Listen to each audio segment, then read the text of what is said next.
at you all the way from our dorm rooms to your conference rooms. Sabah and Dan Teeman here, two college students who are ready to talk to you guys about business and lifestyle from our personal experiences. Each week we'll discuss about our lifestyle as college students as well as our tips and strategies starting in the business field. We'll bring on successful entrepreneurs in the millennial generation to share with us their journey and how they got started and where they're at now. Our goal is to help you students, millennials, and entrepreneurs gain inspirational advice by our spontaneous conversations and meaningful guidance. Let's dive on in. Welcome to episode 27 of Dorm Rooms Conference Rooms podcast. Sabah, how are you doing today? I'm doing great. I'm so excited today just because yesterday I just got done finishing my book, so that's coming together, so I'm super excited. Yeah, I can only imagine how stressful writing that book is. And actually, that's the topic of our show today. It's how to handle stress when you become super busy. So I know, Sabah, for the last about 27 days, you've been writing your book diligently and finishing up probably the last 9 hours of writing yesterday. You just sat down and did it straight. But throughout the process, you obviously had to be stressed between school, family, dance, fashion show stuff you have going on over at ISU, plus you have the Young Entrepreneur Convention going on. How did you handle all that stress? What were you doing to try to take care of it while writing this book just to get us started? Yeah, so you actually hit on almost everything that I have going on right now. I did just finish writing my book yesterday. I did sit for 9 hours straight just finishing it up. I'm so glad that I did it. I'm working on promoting YEC. That's coming up in less than a month, so that's kind of crazy and scary. But then I have the ISU fashion show next week, and I have my WH dance show next week also. So everything is coming together slowly by slowly, but I'm starting to get really, really busy, and it's kind of crazy, and it kind of gets stressful at times just because you do have a lot going on top of taking a full schedule of classes doesn't really help. So I actually today's Monday, so we're recording this, but I actually wrote a blog post about how to really when you are busy at these times to really step back and just think about a little bit at a time. So 3 aspects that I really like to take in consideration of when I do start stressing out is, for one, think about one thing at a time, because I know I used to do this a lot throughout my college years. I used to stress about everything that I had to do at once, and then it just put me to that point where I was so stressed out I just didn't really want to do anything. So just really take it one step at a time. Yesterday, I spent the whole day finishing my book. I didn't think about anything else. I put my phone away and I just did it. So that really helped me just because I focused on one thing.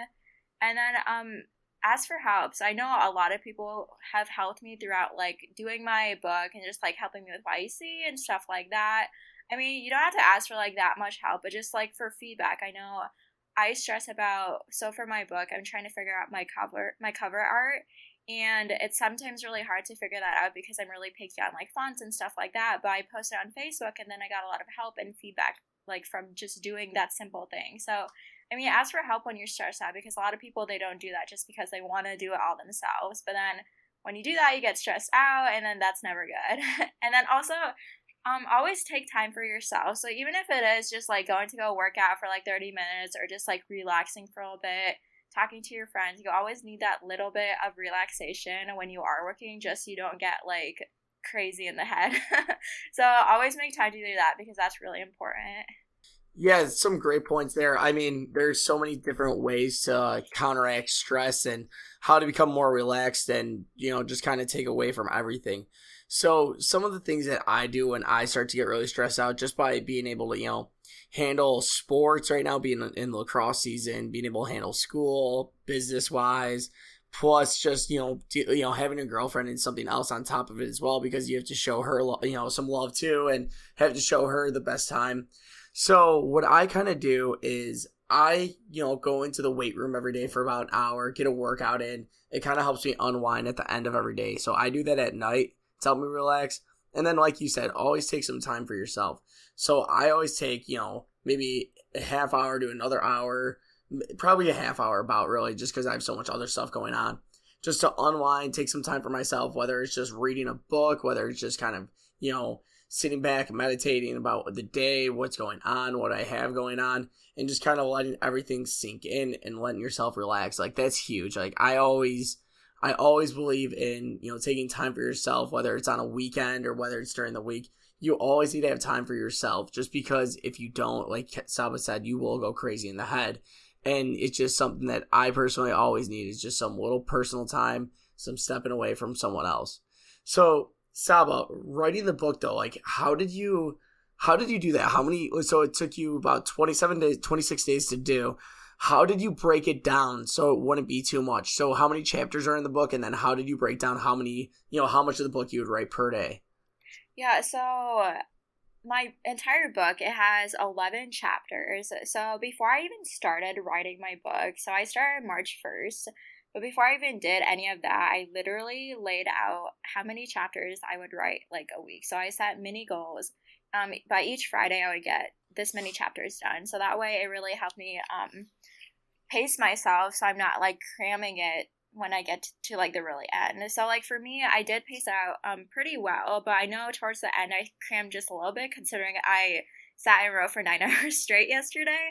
But that was only because I needed to get it to my editor by Monday, which is today. So that's why I did that. But I feel like I paced myself out really well by just really laying out my outline and knowing exactly what I would write about. So like each of my chapters, there's obviously a topic and kind of like a story that goes along with it. So I like literally laid it all out before I even started writing it. So that way it helped me to really stay focused on writing my book while still doing other things on the side, because like obviously I'm still in school, I'm doing this podcast.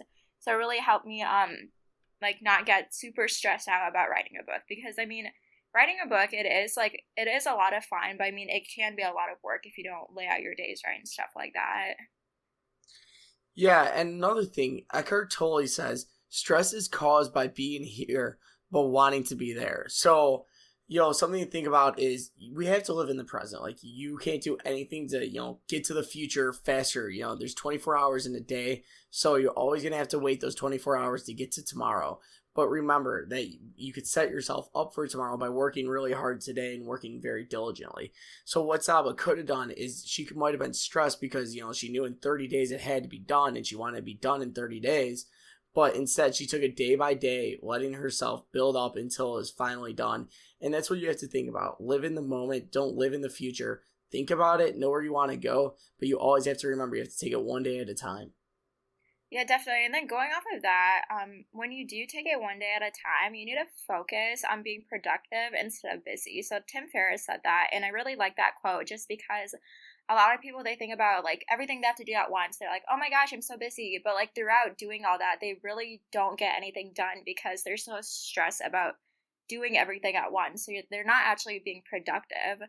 So like in order to really fix that, it is about like laying down exactly what you need to do like throughout your day. It's like set goals. That's what I did. That's like I had that main big goal of writing a book in 30 days, but I broke it down into smaller goals. So I hit like those goals and being productive rather than just like being like, oh my gosh, I'm so busy. I have so much like stuff going on.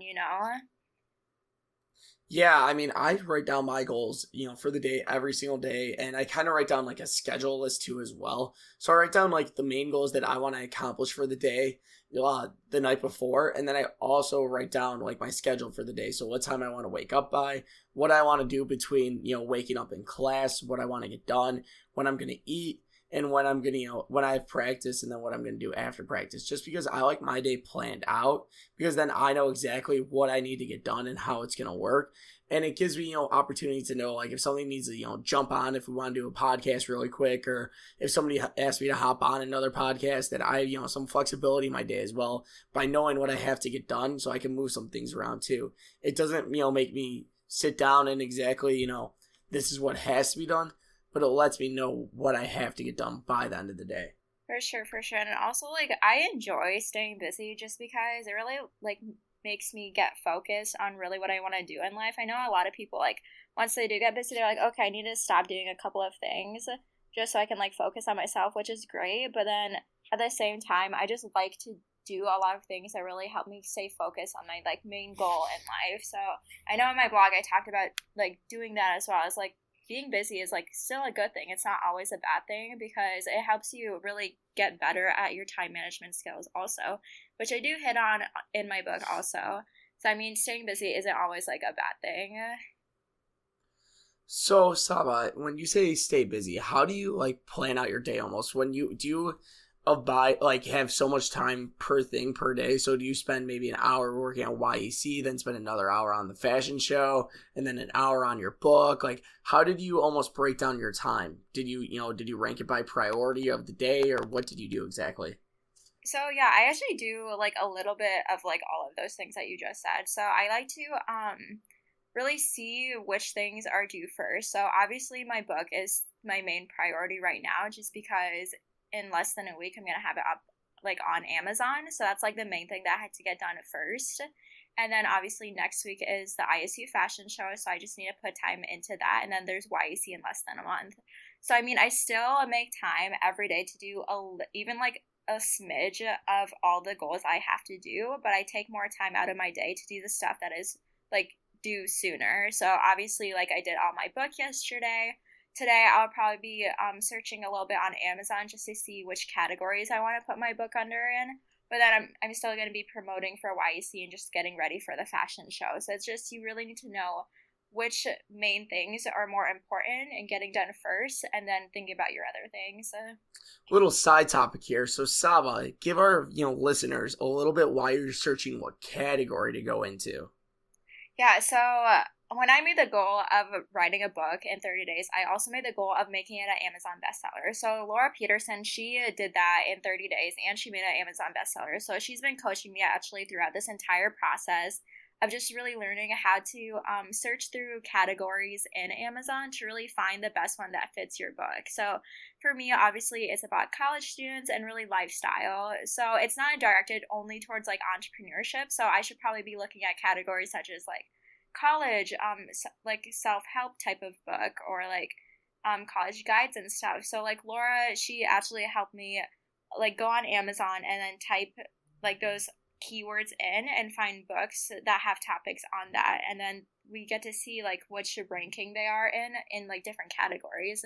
So that helps me see like, okay, this book is doing really well in this category, so maybe if I put my book in this category, it'll be easier to help me like hit Amazon bestseller. So it really is just like taking time and really just searching through different categories and seeing which ones are making Amazon bestsellers like in a very easy way. Yeah, and I know it's a big algorithm game as well. So I know like you only want so many so you want to be ranked in the category at the top, and then you want to have somebody that's ranked overall on Amazon really low who's at the top of that category. Yeah. Just because then it'll make you like easier, to go into. So if you go against like Tim Ferriss, he might be ranked number 1 in, let's just say, self-help or entrepreneurship or something like that. I don't know offhand. But he's also probably ranked number 5 in Amazon overall for books. So you probably wouldn't want to go against him and for becoming an Amazon bestseller, because you're probably going to lose right now, to be honest. But down the line, as you grow and everything like that, you might start challenging him, and as we grow, become bigger, we both might start challenging against him, and when it comes to book sales and things. But anyway, guys, if you want to find out more about us, you can find us at dr2cr.com. You can find Sabah at sabahali.com. You can find myself at danieltieman.com. And guys, make sure you check out Sabah's book coming out April 3rd on Amazon. But Sabah, what are some final words? Yeah, guys, definitely check it out, but stay busy. Make sure you're staying more productive rather than busy, and just really take time for yourself also. But that's all we have today on Dorm Rooms to Conference Rooms.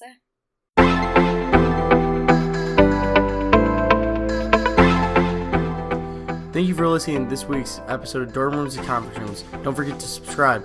Also, if you haven't joined our accelerator program yet, you can find that at livetogrind.com/college, where we connect you with today's latest influencers and experts in their fields.